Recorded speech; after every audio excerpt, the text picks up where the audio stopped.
Di tengah proses pencarian, Ridwan Kamil unggah tulisan terkait sang anak.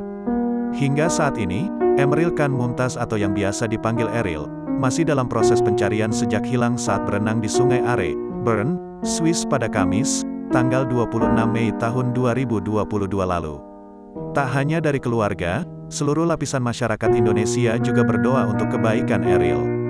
Meski pihak SAR Swiss telah turun tangan dalam kasus ini, tetapi pihak Ridwan Kamil dan sang istri tak hanya berdiam diri. Mereka pun ikut turun memantau pencarian anak mereka. Baru-baru ini Ridwan Kamil mengunggah postingan pertamanya di Instagram sejak proses pencarian Eril berlangsung.